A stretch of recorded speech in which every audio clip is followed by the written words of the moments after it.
Pozdravljeni na današnji novinarski konferenci po prvem predsedničinem forumu, ki je bil posvečen področju zdravstva. Izjavi bosta podala predsednica Republike, dr. Nataša Pirc Musar in pa minister za zdravje, dr. Danijel Bešič Loredan. Po izjavah bosta na voljo vsak tudi za 2 vprašanji, pa vljudno prosim, da se držimo teme. Torej, tema je bil današnji predsednični forum na temo zdravstva. Gospa predsednica, izvolite. Hvala lepa, Nejc. Izjemno sem zadovoljna, da se je danes zbralo tu veliko število strokovnjakov. Poudarek je na strokovnjakih, tako smo zasnovali tudi zdravstveni forum. Ena najbolj pomembnih tem, ki čaka Republiko Slovenijo, je zdravstvena reforma, zato seveda ni naključje, da sem kot prvo temo za predsednični forum izbrala temo zdravstva. Pozorno sem poslušala vse razprave in iz tega lahko zaključim nekaj čisto preprostih misli, ki so pogled na makro okolje, torej pogled na gozd in ne na posamezno drevo. Če ste pozorno poslušali razpravo, ste lahko zasledili 2 pomembni besedi: sodelovanje in nacionalni konsenz. Moja naloga kot naloga predsednice Republike Slovenije je, da poskušam pomagati pri doseganju tega konsenza. Na področju zdravstvene reforme je to izrazito pomembno in potrebno. Več razpravljavcev je poudarilo, da je to reforma, ki ne bo končana v enem mandatu vlade. To ni reforma, ki se jo naredi čez noč. Moja naloga je pomagati pri tem, poskušati poenotiti vse deležnike. Sodelovanje, solidarnost, konsenz, veste, to na koncu, kot sem v svoji zaključni besedi poudarila, vodi do dostojanstva čisto vsakega posameznika, ki potrebuje zdravstven sistem, zato da bo naša družba zdrava in na koncu, če želite, lahko rečem tudi bolj srečna. Morda zveni malce preveč optimistično, ampak iskreno verjamem, da je zdravstveni sistem temelj tega, kar si Slovenija zasluži, in bom na tem mestu tudi končala. Začela sem s tem stavkom, končala sem ga na samem zasedanju, forumu, bom končala tudi svoja uvodna izvajanja. Slovenija si zasluži več. Hvala, gospa predsednica. Minister, izvolite, prosim. Ja, hvala za besedo. Torej, z moje strani delim zelo veliko zadovoljstvo, da je predsednica države izbrala ravno zdravstvo za svoj prvi forum. Ocenjujem, da je bila razprava izjemno kakovostna, izjemno plodna, če lahko temu tako rečem. Poleg 2 besed, ki jih je predsednica že izrekla, torej zaupanje in nacionalni konsenz, moramo priti do točke sodelovanja. Torej, mi moramo najprej v zdravstvenem sistemu najti skupno točko, se poenotiti v celotnem zdravstvenem sistemu, temu se mora prilagoditi politika in potem lahko naredimo zdravstveno reformo ali osebno temu rečem nadgradnjo zdravstvenega sistema. Nas pa mora pri tem voditi samo eno dejstvo. Mi imamo zgodovinsko priložnost, da naš zdravstveni sistem, ki je bil zasnovan leta 1992, nadgrajen potem leta 1993, sedaj nadgradimo v modern zdravstveni sistem, ki bo v središče dejansko postavil pacienta oziroma vsakega prebivalca Slovenije, in ta zdravstveni sistem mora biti zelo moderen v 3 točkah. Eno je digitalno, drugo je transparentno in tretjo je javno.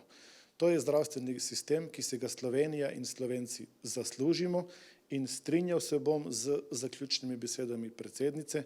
Slovenija in Slovenci si zaslužimo v zdravstvu več, kot imamo danes. Hvala. Hvala, gospod minister. Zdaj je čas za vaše vprašanja. Kot rečeno, 2 za gospod predsednico, 2 za ministra.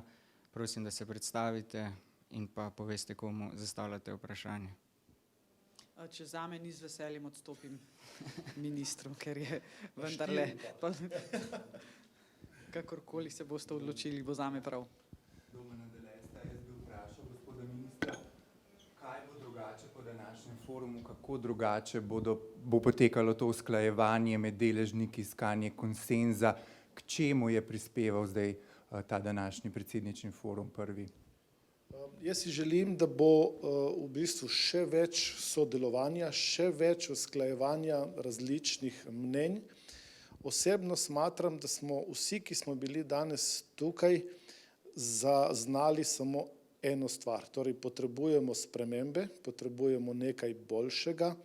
Kako vidimo pot, je seveda različno, ampak vsi stremimo k skupnemu cilju in sam si želim, da bi ta forum prispeval, da tudi če vidimo drugačno pot, da se vsi zavedamo, da moramo priti do skupnega cilja z sodelovanjem, z zaupanjem in z nacionalnim konsenzom vseh deležnikov v zdravstvu. Tako da z tega vidika, glede na to, da je to predsednični forum, da smo na najvišjem državnem nivoju, da so bili udeleženci res vsi iz zdravstvenega sistema, sem prepričan, da nam bo lažje. Ne bo, bom rekel, bistveno lažje, bo pa lažje in je to en delček v tem mozaiku, kako sestaviti skupno sliko. A morda lahko tukaj samo dodam en stavek. Tisto, kar sem si jaz osebno želela od tega foruma, je sledeče. Da bi skozi razpravo vendarle prepoznali, kje pa so še naše rezerve glede na obstoječi sistem. Mi smo slišali kar nekaj pomembnih in potrebnih poudarkov. Mislim, da se bova tukaj z ministrom strinjala, da je digitalizacija tista, ki lahko na osnovi obdelave kakovostnih podatkov pove, kje so rezerve znotraj obstoječega sistema. Tu je zalog še precej. Luka Renko je iz sledilnika lepo upozoril, kako odprtost podatkov lahko pomaga do kakovostne analitike. Skratka, čakalne vrste, delovna obremenitev zdravnikov, tu so zagotovo rezerve in če govorimo o rezervah znotraj zdravstvenega sistema, je te verjetno lažje in hitreje implementirati, kot iti v neko novo korenito reformo, ki pa brez dvoma seveda tudi je potrebna. Luka Mlakar, Večer. Najprej bi za predsednico mogoče lahko tudi minister odgovorim. Meni ni čisto jasno, mogoče zdaj ta razprava se je končala, bo tukaj v nadaljevanju, ne vem, ko bodo še poslali, se pravi, tisti, ki so sodelovali v razpravi svoje pripombe, bo tukaj sprejet kak sklep, kako priporočilo, da bo potem, ne vem, ekipa na ministrstvu ali na strateškem svetu lahko te pripombe naprej upoštevala pri, ne vem, snovanju zakonodaje in tako naprej. Kako ste se to zamislili? Bo tukaj kak bolj konkreten, otipljiv izkupiček tega foruma? To je bil namen tega foruma. Zbrati informacije, zbrati ideje, vizije najboljših strokovnjakov, kar jih Slovenija premore na področju zdravstva. Sama sem se zavezala, da forum ne bo končan danes tukaj s tiskovno konferenco. Dva poročevalca sta vestno beležila vse, kar se je na forumu izreklo. V uradu predsednice republike bomo pripravili poročilo, ki ga bom seveda poslala ministru za zdravje. Minister že ve za to in se tega poročila veseli. Upam, da ga bo z veseljem seveda tudi prebral in vzel iz tega poročila tisto, kar bo njemu pomagalo pri sami reformi. Skratka, ta korak številka 2 je neizmerno nujen in potreben in če bo potrebno, napovedala sem, da bi rada obiskala tudi največje zdravstvene institucije v državi, bom naredila še en krog posvetov, pridobila določene informacije in jih seveda posredovala naprej izvršilni veji oblasti. Moja naloga kasneje seveda tudi bo, da čez 3, 4, 5 mesecev obrnem telefon, se z ministrom dobiva na kavo, da mi pove, kaj je izluščil iz tega, kaj je za njega uporabno in bom pomagala pri teh idejah, ki jih bo povzel iz tega foruma še naprej.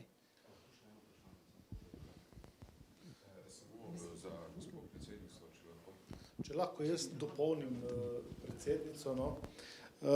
Drži, torej, ko bomo dokument prejeli na ministrstvo, ga bomo obravnavali, bo tudi javen dokument, ker je to edino prav, ker je to digitalno in transparentno, če rečem, ampak hec na stran, torej s predsednico se bova dobila prej. Mi, ko bomo dokument prejeli, bomo rekli, to je že narejeno, po tej poti gremo, to še moramo.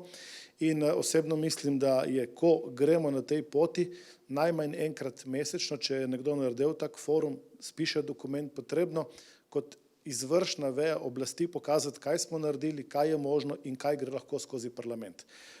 Zakonodajne spremembe morajo iti skozi parlament, pripravljamo jih na ministrstvu, konsens med vsemi deležniki v zdravstvu, pa tudi med politiko, ker nacionalni konsens pomeni tako desni kot levi se morajo srečati na sredini in to zadevo moramo spraviti skozi parlament, da bo prišlo do zakonodajnih sprememb, ki bodo izboljšale naš zdravstveni sistem.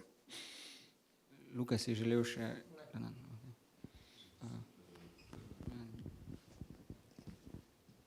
Samo to bi vas prosil, če lahko, sicer je urad že včeraj komentiral, ampak dejstvo, da ni bilo civilne iniciative Glas ljudstva, kako to komentirate, gospoda Kevra pa ostale, ki pač aktivno sodelujejo pri tej pripravi različnih predlogov za zdravstveno reformo?